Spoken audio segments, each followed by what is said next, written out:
But tonight, I want to talk about overcoming obstacles. So this is really important because now I'm doing customer interviews right now. So I'm reaching out to engineers, other types of technical people, and I'm asking them again about their challenges. And that's how Red Blue Collective got started, is I did speaking engagements so I could ask the most people possible about their challenges. And the content and my message has evolved a lot since then. So now I'm taking the same advice that I would give you as a startup or as an engineer that desires to start a business, is go out and ask people questions.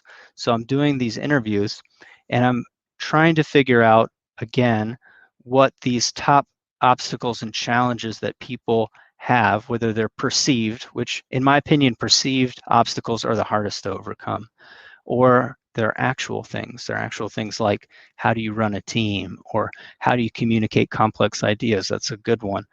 Or how do you get funding? And I'm trying to map that to our framework and make sure that, yeah, I'm not insane, that this content and the content that we're putting out on Facebook, the content that we're putting out in the recorded show kind of maps to solve those problems. So you're going to see why, when we talk about overcoming obstacles, why this is so important, because we operate with a lot of assumptions, and those assumptions get us into trouble immediately.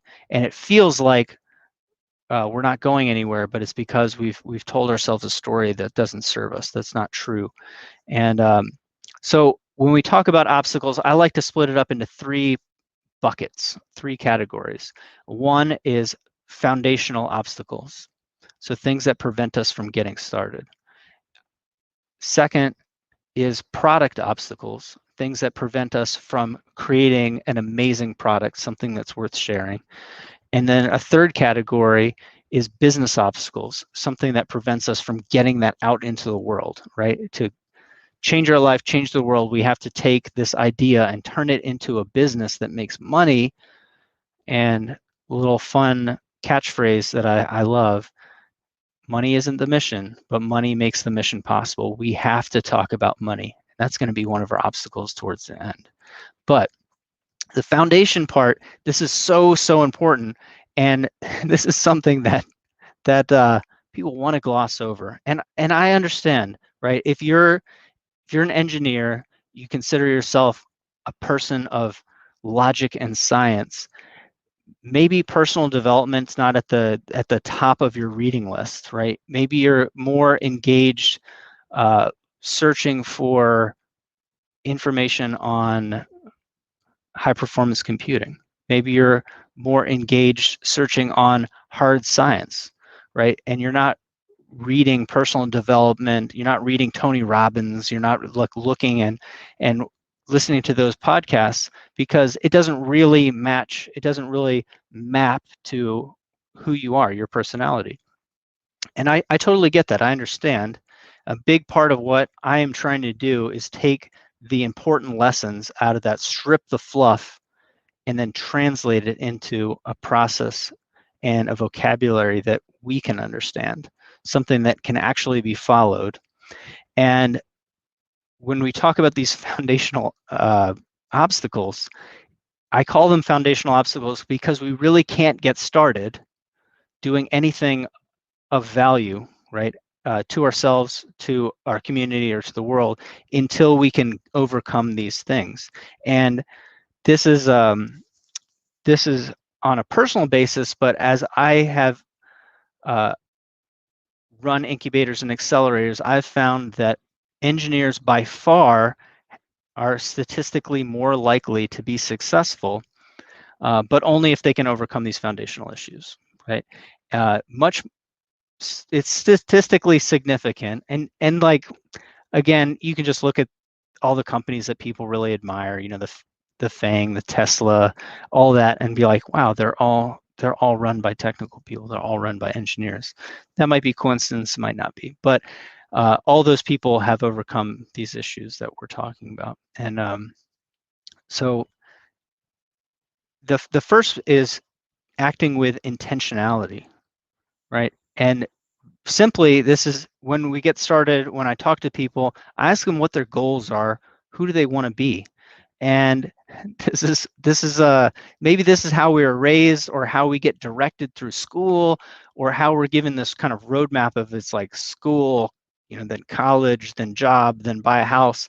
We don't really think about like who we want to become. Maybe when we were 8 years old, we thought, I want to be a fireman, I want to be a police officer, I want to be a spaceman, right? And then we kind of set that aside, and we just go through the path. I'm going to into a good college, or I'm going to get a good job, or I'm going to do these things. But we don't think like, why do we want to do them? And I'm not saying that from like an anarchist standpoint. I'm saying that if you don't have some kind of purpose, some goal that resonates with you, that says like, this is my driving purpose for doing these things, all right? If you're talking about leaving your cushy, well-paid engineering job that for some reason you hate, I don't know what it is, can't do the thing that you want to do, stop learning, whatever that purpose, whatever that like impetus, right? That thing that is driving you to want to leave. If you haven't found a purpose on the other side, like as soon as things get hard, you're going to want to give up. And that's why this is so important, is like purpose pulls you through the lows and it keeps you kind of grounded with the highs, because that's the nature of entrepreneurship. But more importantly, as we look at all of these other things, as we look at building products and building businesses, the thing I like to ask is, why build a business to create a life that you hate? Why put in extraordinary level of effort to then just put yourself in a different type of bondage, one where you have more responsibility and more issues? So that's what we're fighting. That's the enemy, right? Our success, we have to figure out what it is, and that's going to help us overcome this obstacle of just kind of floating around through life aimlessly. Or you see a lot of entrepreneurs, they're really wantrepreneurs. They taste something, and they just taste a bunch of things, and then I see them 3 years later and they've never made any progress. No product is put out to market, nothing, because they're just kind of floating around aimlessly. You need to have a purpose, and that gets you through that kind of muddling, fuzzy front part of it, and allows you to push through those initial obstacles and get going. So yeah, and you kind of see why that's a difficult thing to translate into engineering terms, but you have to overcome this, and you have to see a vision to be able to work through the problems. So our second obstacle that is foundational has to do with the customer. So you see this is the obstacle that people overcome, is they develop something, and maybe we have amazing skills, and we can build the whole thing. We can build a whole product. That's great, but we haven't built a business at all. So then they have this thing, and it's done, and it's sitting in their warehouse, or sitting on their desk, or sitting in their basement, or sitting in their garage. They say like, who wants this, right? What do I do with this now? Because you developed a product and not a business. People hit that obstacle at that point. Some people luck out and they get enough traction, either through social media or through friends or through their former business or something, which allows them to start up. And maybe they build a decent little business, but they can never scale it. And in the worst case scenario, they realize that after a couple of years, they don't even like these customers. This isn't something that they want to put their time, energy, effort into. So to overcome this obstacle, I really want you to focus on a group of people that you care about. And actually caring is like the ultimate unfair advantage, because if your business is successful, and when you pick a successful business to go into, you're going to work on it for 5 years, 10 years, for the rest of your life. So it's kind of important to align what you do with those pesky goals that we just talked about. So you actually are going to serve a group of customers that you like. You want to be around people that you like. That's kind of why people leave corporate jobs, or why they quit college, right? Is because they want to do something that they like. And then I see them start businesses that they hate, for people that they don't really care for. This leads us into the third obstacle that's foundational is people solve, they try to solve problems that aren't real problems. And and if they are solving a problem, they don't solve a problem that they're very passionate about.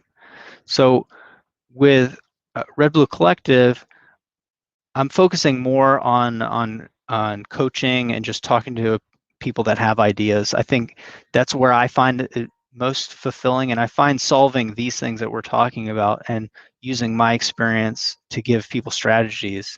It's the most fulfilling for me. It's the problem that I want to solve the most. I feel the most passion for is developing people, and so I've put 4 or 5 years into this, and I could easily put 4 or 5 years or 20 years more into this. Um, so I've picked a problem that it aligns to what my goals are. It aligns to what hopefully my customers need, which I think is important. But it's not something that I'm just going to give up and be burnt out from right away.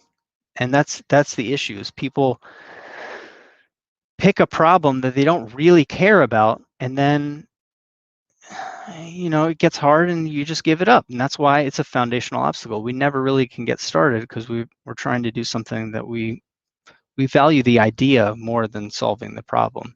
And I'm putting a lot of effort into industrial automation, IIoT, and clean tech right now because I like big problems. I think if I have to spend a good chunk of my life creating a business or a strategy or helping somebody do that, I want them to be solving something big, creating a big community, creating impact, something that's meaningful. Because again, I think that that's what's going to drive them through the whole time. So problem is such an obstacle. Don't let your shower thoughts dictate the entire rest of your life or your financial situation. Just because you came up with an idea doesn't mean that all ideas are worth pursuing, right? I work with people, and then over time, and engineers are fantastic at this. So you can come up with an idea every day. You can come up with an idea every minute if you really wanted to, right? You can come up with hundreds of ideas a day. So why be emotional and egotistical about a specific idea? We want to be passionate about problems and kind of solution agnostic. We want to see where our idea can fit into the world. But I think that's a huge obstacle. Let's move on to product obstacles. And these are great. So something that I see that prevents people from taking action is the ego or fear around competition. This is just it's so amazing because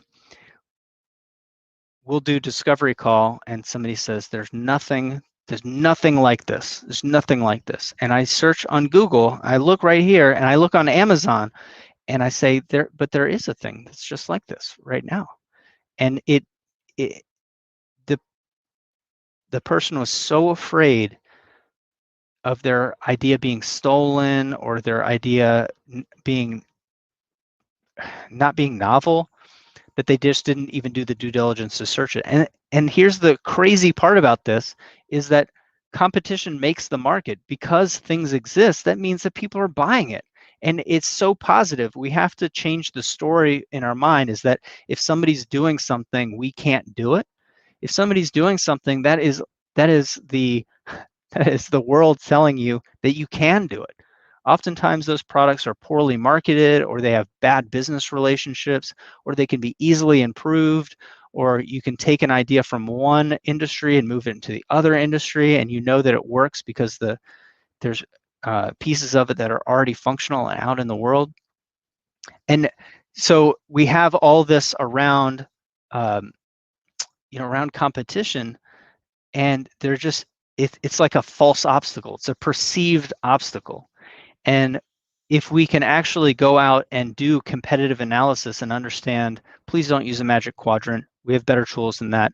But if we can understand where we fit in the world, this is going to go into one of our later obstacles that we're talking about is communicating ideas, because we're going to be able to show this is why people want it. This is what they're doing now. This is what's important to our group of customers. this is where the technology is available. We can see, and like a non-technical person can place our idea into the universe, right? So a venture capital group, right? Private equity group, or a potential partner, like a team member, can see that this idea has merit because other people are doing something that's on a similar basis. So we have to change that story, because that story is not going to serve you, and you're going to run up to a lot of versions of that problem. But I like the competition piece, because it hits people so frequently. Here's a great obstacle in product, and I call it irreducibility.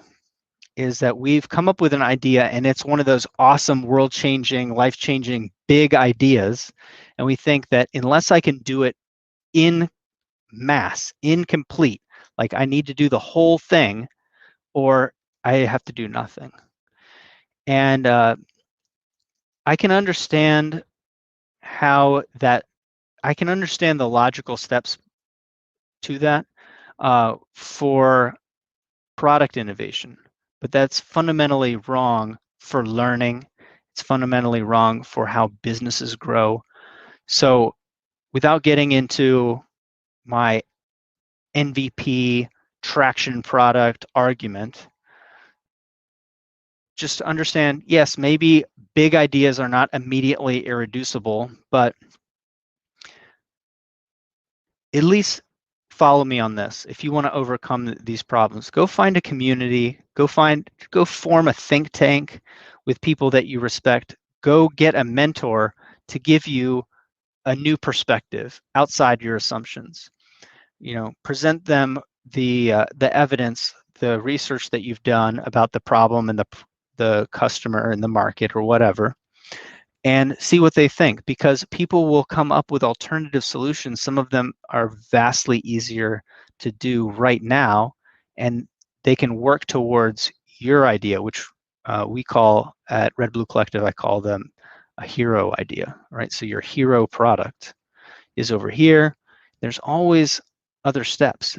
It's just not your idea. You can't sell a broken up piece of your idea. Yeah, I can give you that, but you can do lots of things that satisfy the customer and solve their problems. And that kind of lateral thinking is very important into developing business skills. But look, you don't know what you don't know. I'm not covering all the obstacles that are in this section that you don't know until that you get into it, right? But by making smaller, easier products that serve the same customer, you can grow an audience, you can build business knowledge. So when you do bring on, say, like a sales team member, you can say, like, we already understand our go-to-market strategy here. This is what worked. This is the kind of messaging that resonates with our audience. All these things, you can learn that at a low risk, right? Because what we're really doing, and this is hard to see right now, is we're pushing the risk down the road.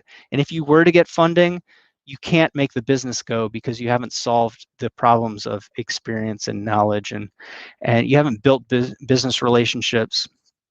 But by making smaller products, you can hopefully create revenue, and you can make your hero product an eventuality, right? An inevitability versus some kind of amorphous, intangible, unachievable thing. So irreducibility, it is false. It's not true. It's just you have to shift your perspective. It is another perceived problem. And then, so our last one for product, and I know all of my maker friends, my friends in manufacturing will appreciate this. So if you found a company and you're the CEO, you're the chief executive officer, you're not the chief everything officer. And this is the temptation with starting engineers, right? We can go a little farther down the process. So it's tempting to go 3D print stuff, to go machine parts, to go do things. And that's fine to a certain level, but understand that it has nothing to do with your business being successful. That is you conducting a hobby or exploring product options. This product development doesn't really have much to do with launching a business. at this point. So know that eventually teams win, whether they're teams of with you and an employee, or you and a founder, or you and a partner, like you have a sales team that, or a sales organization that you work with, or a product development firm or a manufacturer. Teams win, right? And we can build ecosystems around ourselves that enable us to pursue idea after idea after idea. But if we do everything ourselves and we don't develop the team, you you can't grow. You can't launch. It actually becomes an obstacle. So we see this all the time, is that people can't get to market because they're iterating on their prototype. They're doing it. They are the bottleneck to their growth. And I'm like, you're treating your startup like you're an employee.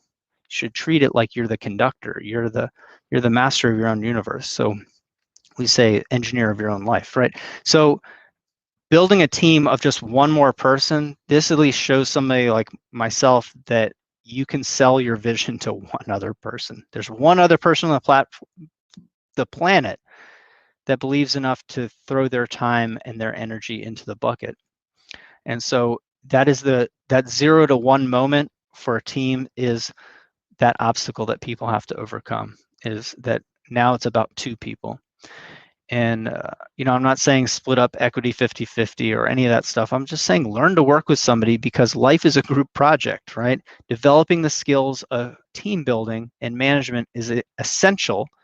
But the obstacle right now is, can you go from 0 partners to 1 partner? So moving on to our business obstacles, this kind of smoothly transitions, is that the obstacle that people face is the desire for perfection and to iterate forever. So we call this iteration forever. What is better is to roadmap out what we're going to do. These are the series of steps that we're going to take. If we're going to work with this partner, here's the inputs that they need. Here's the outputs that I expect. If I'm going to make a prototype, here are the assumptions that I'm trying to solve for. I want to work out the tolerances of these parts as they engage each other. I want to work out the functionality of this subsystem. I am going into it to achieve something. So we generally look at this like, we'll make a tech roadmap, which is a part of this entire go-to-market strategy or overarching roadmap of things.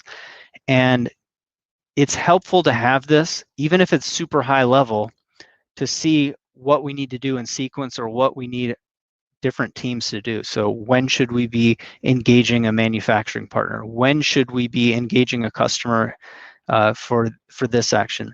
If we can put it on a map, we know when we're wasting time, because we expected to be done with this in September. We're not. What were our assumptions that were incorrect? You can get better at the process of product development over time if you know what that process is and how it fits in to the business component of developing a business, developing partnerships, building a team, getting funding, all that fun stuff, right? It's also really, really hard to get funding unless you can demonstrate when and why you need to spend it. So, and that brings us into business obstacle number 2, needing money and not caring about earning money. This is the craziest thing, and this problem doesn't resonate with me so much, but I definitely see it over and over and over again. Remember how I said money isn't the mission, but it makes the mission possible, right? So people don't want to talk about money. They just want to talk about the business as like a floating around, ungrounded thing. And we need to talk about the business model, how this company, how this team, whatever it is actually going to create sustainability. How is it going to make money? Otherwise, and this is fine too, it's a hobby, it's a group project, it's something you're doing for fun, although people seem to not really have fun doing it. So it needs to have an objective, and you need to build a business model where you're at least planning, this is how this company will make money. So not just this is how the product will be sold for, but generally this is how much it's going to cost. This is what marketing is going to cost. This is what the team should look like in 6 months, or with these 10 people, this is what the team would look like and what it would cost. And this is all the steps that we're going to get the revenue or the funding to get there. But people always want funding. So the number one question that people ask me is, how do I get my idea funded? And by going through these steps and these obstacles, we have a framework that helps them get funding, which is great, but you have to be able to demonstrate how this business will actually make money. And we hear all these crazy stories like, Uber's super valuable, super successful, but they never make money, or Amazon loses money, or these things. And I'm like, but you're not starting that company. Like, let's be more realistic. Those are newsworthy because they're rare, and they're also like the biggest companies on earth. For every one of those, there's hundreds of them that just went down to the bank and got an SBA loan, right? Or just went to a angel investing group and got $50,000, or won an innovation program and got $250,000. So to put yourself in a good position, you at least have to demonstrate that you've thought about how money will be made, maybe about how money will be spent.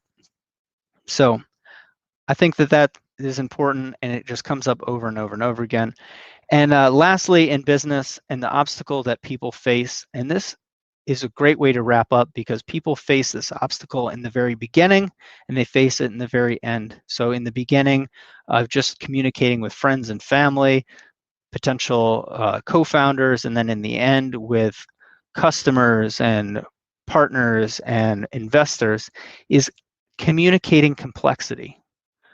Okay, and simplicity requires skill to be able to explain something that is complex in a way that a broad group of people can digest. It is difficult. What is truly useful and difficult is being able to take an idea and explain it so it's relevant, interesting, and understandable to different specific groups of people. So if I'm explaining an idea to a potential manufacturing partner, I would describe the idea differently, and I would describe the business differently than if I was to an investor or a potential co-founder. So communication becomes one of these ultimate skills, because it's going to go back into how well you can manage a team. It's going to go back into how well you can sell to a customer. It's going to go back into really how you can talk to yourself about what the hell you're doing, right? And I think we just did a show on this, but you have to give yourself permission to not be amazing at things. You can't just say, I'm an engineer, I'm an introvert, I'm a this, and build that identity and say, I'm not going to be the one that's communicating and I'm not going to do this, because everyone will. You have to give yourself the permission to get better at things. And communicating is one of those obstacles. It looks like an obstacle, but it is something not to overcome, but to improve. It's a skill that we need. And one of the ways that we have people get better at communicating their ideas is to go out to local community free pitch events, small pitch events. Right now, there's so many virtual pitch events, and just get better at breaking up their idea, listen to those questions or pieces of feedback.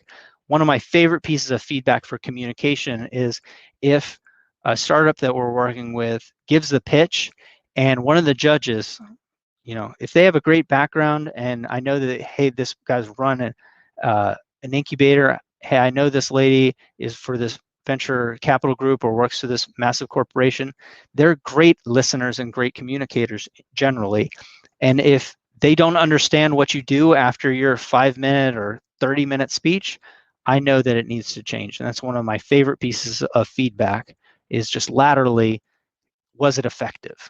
And the answer is almost always no, it wasn't effective. It didn't get the point across. It didn't get them excited. It didn't get them to ask the right questions and imagine working with that startup. So communicating is difficult, and it's one of the reasons why I keep doing all these shows, is because naturally I would rather not. I would rather not be as communicative. I'd rather not do a live stream. I'd rather not do a podcast or a YouTube channel. But to be successful, I realized like I had to be better. I had to get better at communicating. I had to get myself out there. I have to do these things. And I connected purpose with the communication, and that allowed me to get better at it. So now I really enjoy it. I definitely enjoy public speaking. I wish we could have live in-person events.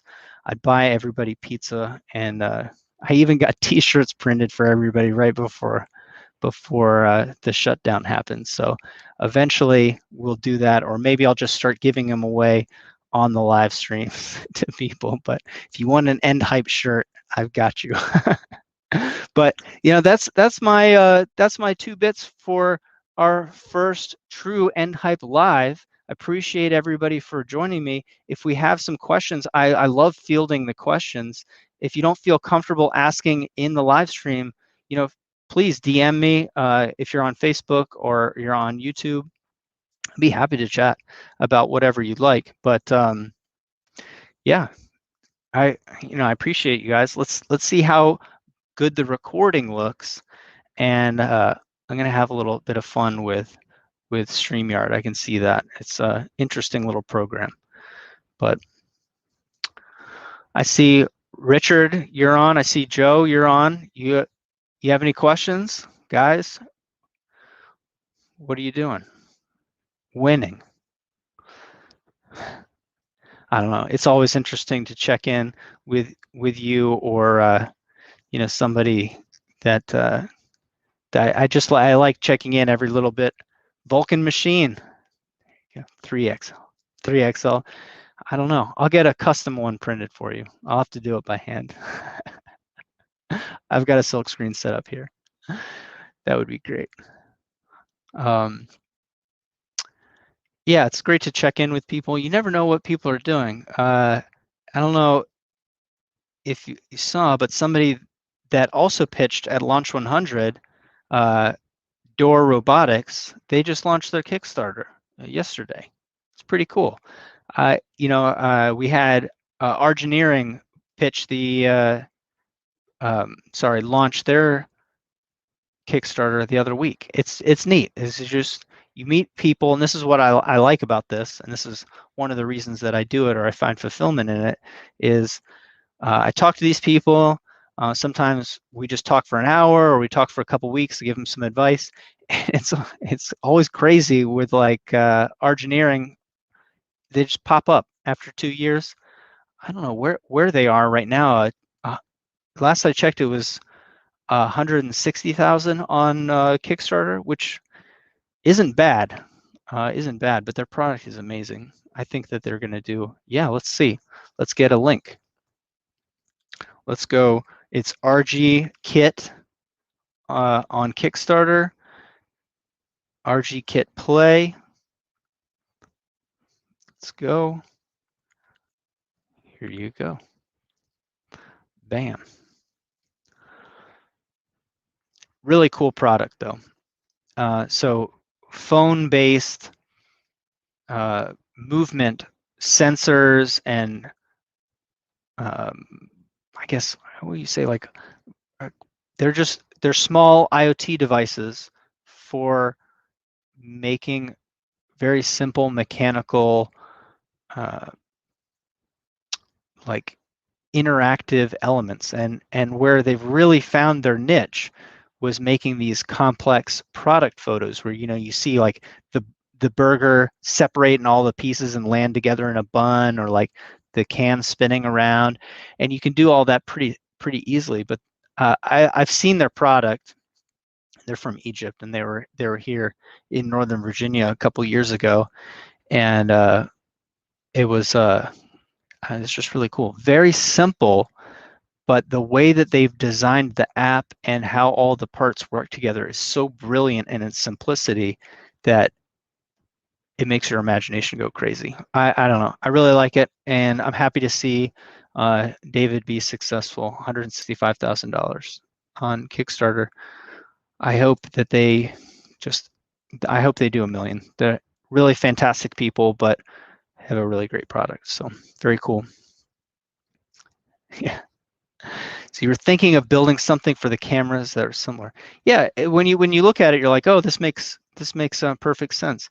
But the whole app and the way that they engage each other is very unique, and you know, just their linear motion that they show on here, where the camera goes back and forth. That product alone in the camera store, if you're is more expensive than the kit. So pricing wise, it seems like it's an expensive product, but for the photography market and what they're actually selling, it's extraordinarily inexpensive. But yeah, it's pretty neat. I don't know. Beats doing it with Arduino for sure. For sure. I don't need to build. If I build one more janky Arduino product, I'll explode. But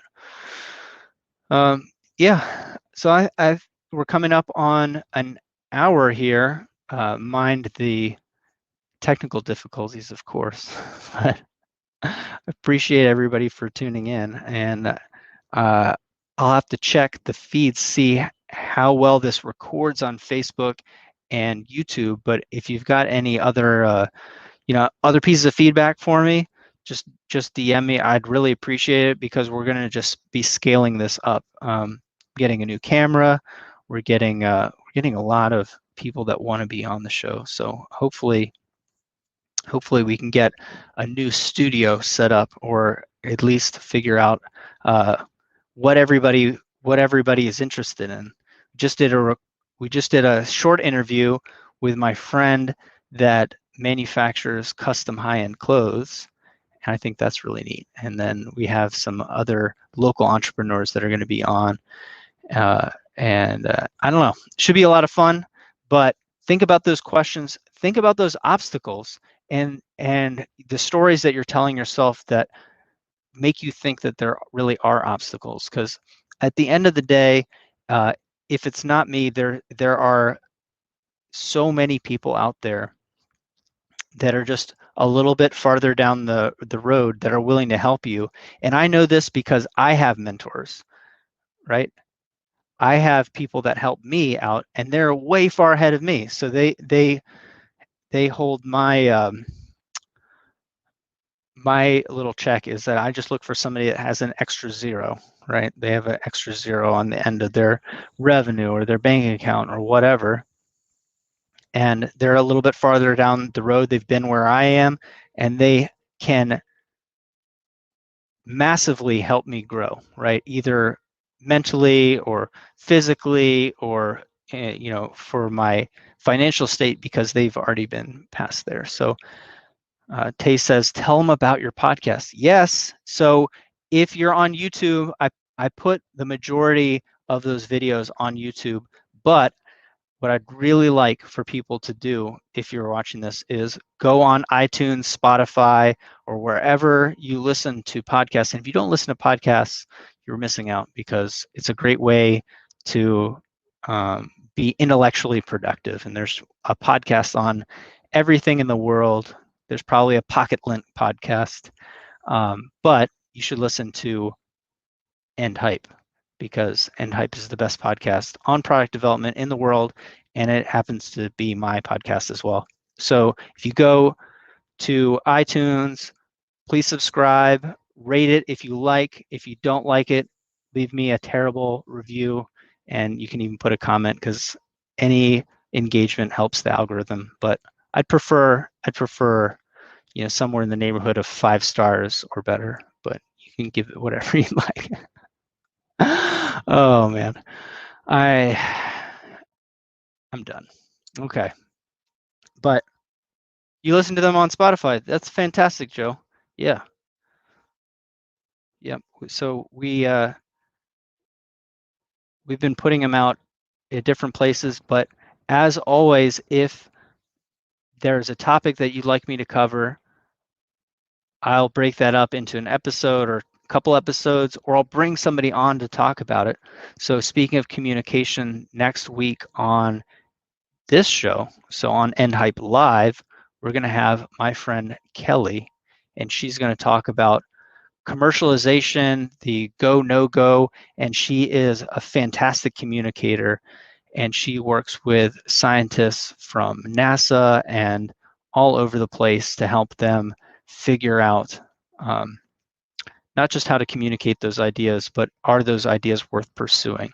And I'm really excited to have her on. She's fantastic. So tune in next week. And if you got any value out of this week, please share it. Share it with a friend. Tell a friend, hey, Callye's got this show. It's called NHype Live. Next Thursday, 5 p.m. He's doing it each week. So that's how we're going to grow this thing, is just word of mouth. But I appreciate you. Thank you so much for the time. And I'm out.